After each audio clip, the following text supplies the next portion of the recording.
Welcome to the Chevrolet Postgame. Here now, Rico.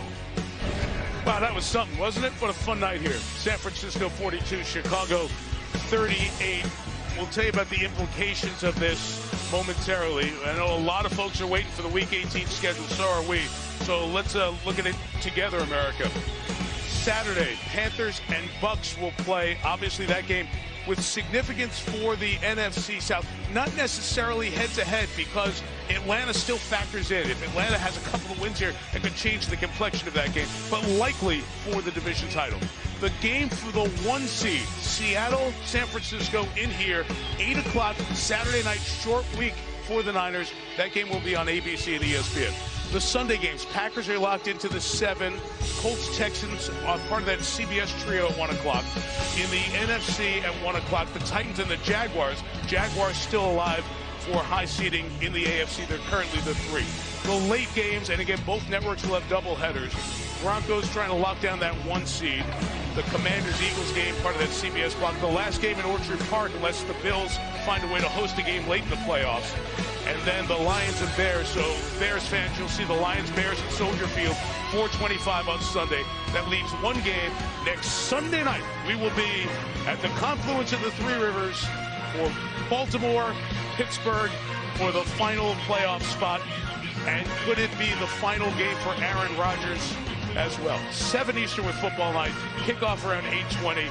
Ravens-Steelers will be game 272 and a sensational end to what has been a wild 2025 season. That's next week. Back to tonight, our Sunday night players of the game. Brock Purdy, who was ridiculous with his 2nd straight 5 total touchdown performance. Christian McCaffrey's 181 scrimmage yards. Jay Tonjes in for the injured George Kittle, 7 catches, 60 yards. The Stars are standing by with Melissa Stark. What a game, guys. Brock, I'm going to start with you. What was it like watching the defense on the field during that last drive? I mean, we needed a stop. They got it. The boys just played their butts off, man. So for us to be able to just have each other's back, offense, defense, special teams, to go down the wire like that at the end of the year, man, there's nothing better. Trent Williams was singing your praises to me, and he said you take leading this team so seriously that it's really fun to watch you have some of those celebrations and actually show that you're human. Tell us about those celebrations you had. Yeah, it's just in the moment. You know, you score. It's a big part of the game, and you just want to get the guys to feed off the energy and keep it rolling. And this game's all about momentum, so however I can help the team out. Yeah, and talk about momentum and keeping things rolling. First of all, the number 1 seed, you guys are playing for that next week. Can you just talk about the importance of this win to get you there next week? Yeah, God's good, man. We got such a resilient team. I love the character in this locker room, man. Guys go down, guys step up. You know, we really are one family, and I love those guys in the locker room and these guys right here. I'm just super proud of our team. You had a season high in rushing yards tonight. How are you so consistent in your production? And O-line, tight ends, fullbacks, and they block so well and open up lanes for me. It's just my job to go out there and hit it. Brock making plays on 3rd down, 1st down, whatever it is, opens up the run game for us. So, man, we got a great collective unit, and again, I'm just proud of our guys. Jake, come in over here. You stepped in the absence of George Kittle, and you stepped up. What was the key? I mean, just always being prepared. George has taught me so much, and when he's not playing, he's always so supportive on the sideline and giving me tips throughout the game. So I appreciate him, and you know, I'm just glad we came out with the win. Have you ever been part of a game like this? I mean, we've had some crazy games this year. That Thursday night down in LA, but nothing like this on Sunday Night Football. It doesn't get better than this. Awesome. Congratulations, guys. Crazy to say the least, Melissa. Okay, so here's what it looks like in the playoff picture in the NFC. The Bears can only be the 2 or the 3 seed now. Green Bay is the 7. So there's a terrific chance that you'll see a Bears-Packers rematch if the Bears beat the Lions at Soldier Field next Sunday. The Eagles are in there at the 3 spot. Obviously, Carolina and Tampa are for that last spot that is unclaimed at the moment. Let me just give you just one brief note on that. Carolina wins the NFC South with a win against Tampa, which could happen Saturday in the early window. However, if Atlanta wins tomorrow night against the Rams, not likely, but this is the league, who knows? And then Atlanta wins again on Sunday, that gets Carolina the title. So there's a possibility of that changing the complexion in the NFC South. 2 Atlanta wins. We'll know more about that tomorrow. San Francisco, Seattle on Saturday night here for the number 1 seed. That one is pretty simple. Not simple was what happened on that last play. Want to take me back there? You know, we've been looking at it here a little bit, there was a little bit of a chance, right, that Caleb could have made a play that's going to end up being right about here in the back of the end zone.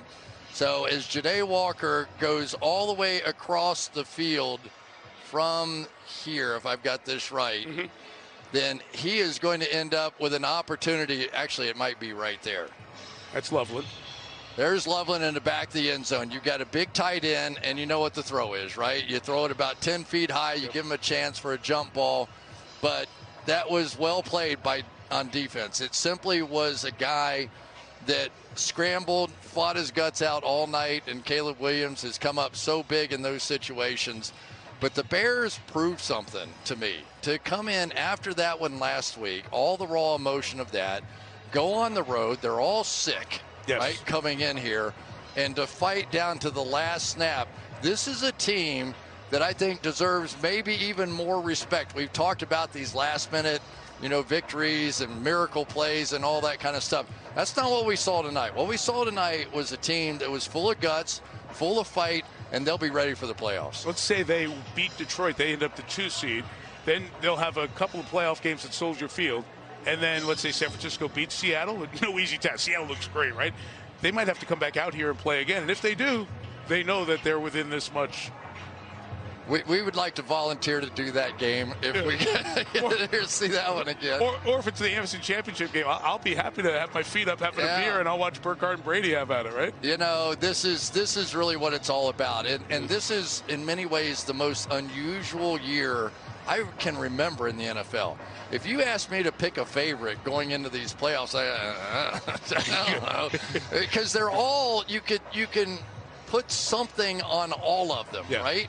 And it's just going to be amazing to watch these young quarterbacks that we've got in these playoffs right now go at it. Because I don't know what any of them are going to do, but this is when legends begin to be built in these moments. And we saw 2 good young quarterbacks really putting on. I'm coming in fast. First place, you coming in last. I'm in that, hitting that gas. I'm in that, hitting that. I'm coming in fast. First place, you coming in last. So much on the line. Going into the 10th. Sunday count on week 18 NFL on CBS doubleheader. Divisions and seeding up for grabs, starting with the Texans taking on the Colts. Later, the Broncos out to try to clinch the #1 seed against the Chargers. We'll set you up with all the playoff scenarios starting at noon Eastern with the NFL Today with JB and the guys, and get an even earlier start on NFL Today Plus. You can always count on Sundays with the NFL on CBS and streaming on Paramount Plus. Sunday in the regular season finale on Fox. The Cowboys take on the Giants. Then it's the NFC North champion Bears against the Lions. Touchdown! It's a huge doubleheader Sunday on Fox. Check for the games in your area.